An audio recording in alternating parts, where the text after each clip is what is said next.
So the band seemed like cool enough, and we worked out that what we were going to do was, our comedian performs, band plays, comedian performs, band plays, comedian performs. Costume contest 2 hours later. At 9:30, we start the show. The first comedian goes up and has a good 5 minutes. But then after 5 minutes, nobody cared what he was saying anymore. They just didn't care. So he ended up wrapping up about 10 minutes. Well, that's fine, whatever. The band goes up to play. I'm the next comedian up. The band plays for an hour and a half. All right. They wrap up their first set at 11:10.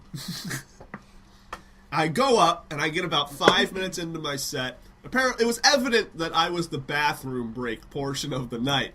I performed about 5 minutes before Seth Noor and the guy who put the show together came up to me and said, "Why don't you just stop?" I'm like, "What?" He's like, "We're just going to stop doing comedy. You can just..."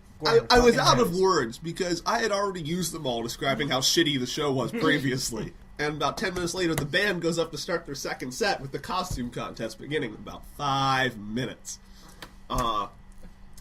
They proceed to start to play My Sharona when they realize that the costume contest that absolutely had to be at 11:30 is about to start. So what they decided to do was the lead singer was now going to be the MC for the costume contest, while the rest of the band played My Sharona for the 25 minutes that the costume contest took. Excellent. The happiest I was that night was at about minute 20 of My Sharona, where the bassist looked like he wanted to beat somebody with his bass.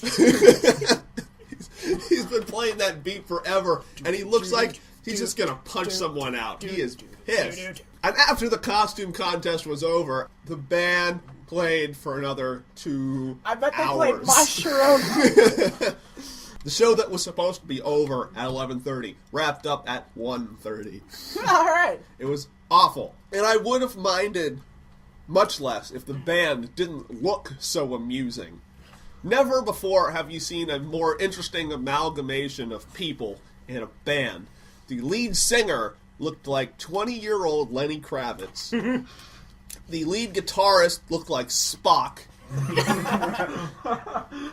The bassist looked like Teller from Penn and Teller. The keyboardist looked like Kenny Rogers. And the drummer was Sacagawea with a beard. Seriously, if you put a beard on the Land of Lakes chick, that's the drummer. Headband and everything. God. It was. I'm gonna enjoy John. Oh God, bearded Julia. It was. Julia. We got a title.